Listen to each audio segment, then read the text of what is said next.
It's the Sports Nightly preseason top 25. Tonight, Daniels is rolling, looking for a downfield shot, lofts it to Darby, that is man deep, and dances into the end zone. What a throw by the freshman. number 20, the Arizona State Sun Devils. And here to tell us all about the Sun Devils is Doug Haller from The Athletic. Doug, we appreciate you coming on here. A lot of optimism has to be for ASU football. Herm Edwards has got this thing going in the right direction, doesn't he? Hey, yeah, he does. It's year 3 under Herm, and as everyone remembers, the hire was not universally applauded. So, that first season he made some progress. Last year a little bit more, and this year they have a lot of things lined up for him to take that next step, and they're hoping to contend in the Pac-12. Tell me about the shakeup on the coaching staff. He changes both coordinators after last year. Yeah, well, the offense, you could kind of see that coming. Rob Likens was the previous coordinator, and he was on the previous staff under Todd Graham. And when they made the coaching change at the quarterback at that time, Manning Wilkins had had a different coordinator every year he had been there. So they wanted, just for the sake of continuity, they wanted to keep a familiar face, so they promoted Rob Likens from receivers coach to offensive coordinator, and it just wasn't a good fit, and not all of that was Rob's fault because, last year they had an offensive line that they started 2 true freshmen, so it was really difficult. They started a true freshman quarterback as well. But they only averaged about 25 points a game, and that's just not going to cut it if you're going to contend for a conference title. So they made a change there and brought in Zach Hill from Boise State. Everyone kind of knows Boise State's reputation as far as being creative with what they do offensively, and that's what they're hoping to do there. And then defensively, they lost their defensive coordinator, Danny Gonzalez. He left to become the head coach at his alma mater, New Mexico, and that was something that I think people could see coming. Danny was very well respected within the athletic department, but ASU had a pretty good fallback plan. They promoted Antonio Pierce, was the linebackers coach, former NFL linebacker, did some great things in the NFL, played in the Pro Bowl, won a Super Bowl. And then they also have this guy by the name of Marvin Lewis, who coached in the NFL for nearly 2 decades. He was an analyst or an advisor to Herm Edwards last year. They made him co-defensive coordinator as well. So they have 2 guys there. They're changing up the scheme a little bit, but as far as football knowledge and expertise, there's definitely no fall off there. It's an NFL-type staff with those 2 guys on there.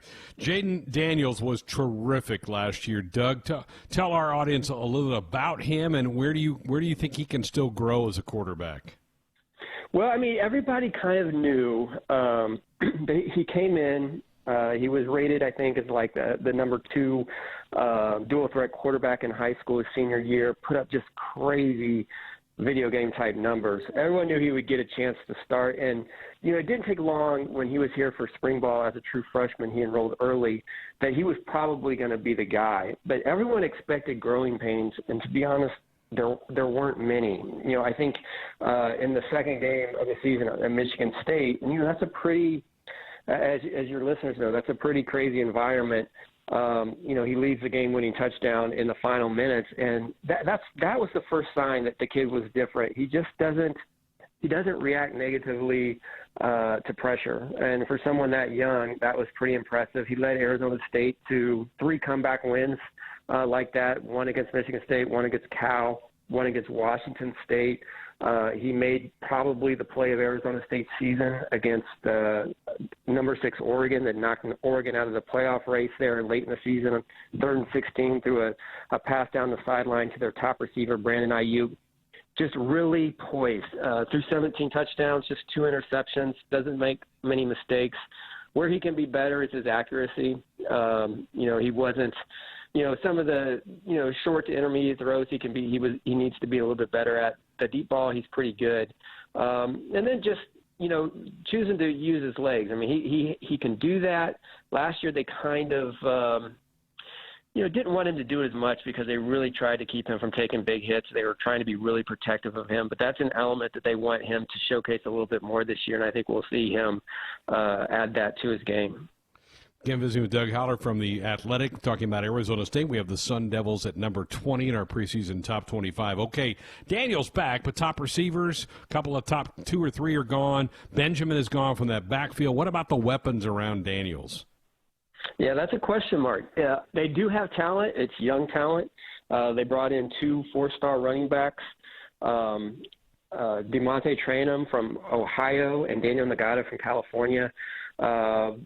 Very talented. We're here for the spring, but they're freshmen. And, the receiver position is very similar as well. They do have a kid by the name of Frank Darby, who's a senior, who's a big play threat.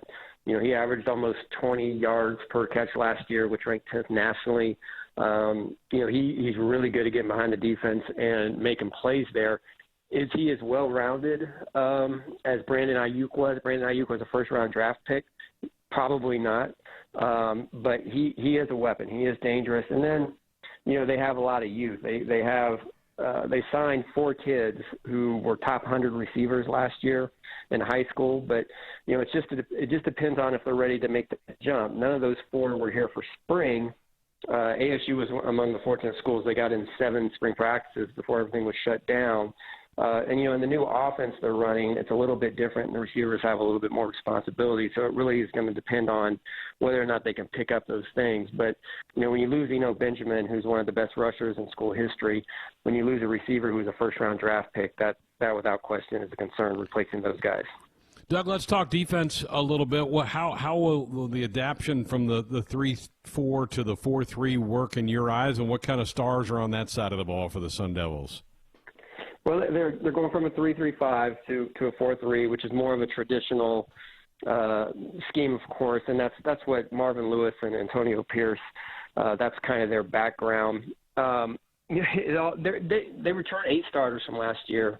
They have a group of guys that they started as true freshmen in Herm's first year, and this is their 3rd year now. So they're past that kind of learning phase, and now it's time for them to kind of step up and be, maybe not all Pac-12 caliber players, but closer to that level.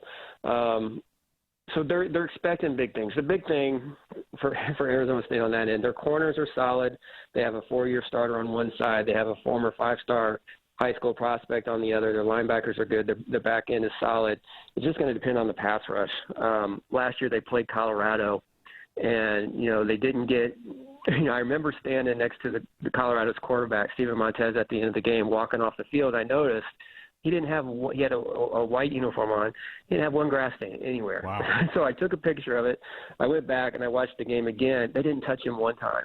Not one time did they lay any hand on the quarterback. And he picked them apart. And that's the big thing. If they can find a way to get pressure on the quarterback, they should be pretty good.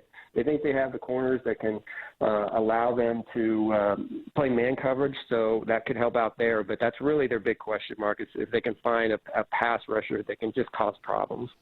Okay, the Pac-12, like the Big Ten, is not going to play non-con. Any idea, is the schedule out yet? Do the schools have it? I know they're looking at the 19th of September to start. Has the schedule been officially released? It has not. They're thinking about the last thing that they announced is that they were hopeful that it would be announced by the end of this month. There have been reports that have leaked that said they're looking at, a 10-game schedule, adding one more game to what they already have. So, I think everyone's just kind of in wait-and-see mode to see, if even that gets changed. But I do think that they'll probably announce something soon. It sounds like it'll be a 10-game schedule. We should know, I would think, maybe by the end of this week, and hopefully we will. But who knows? As you guys know, this thing seems to change week by week.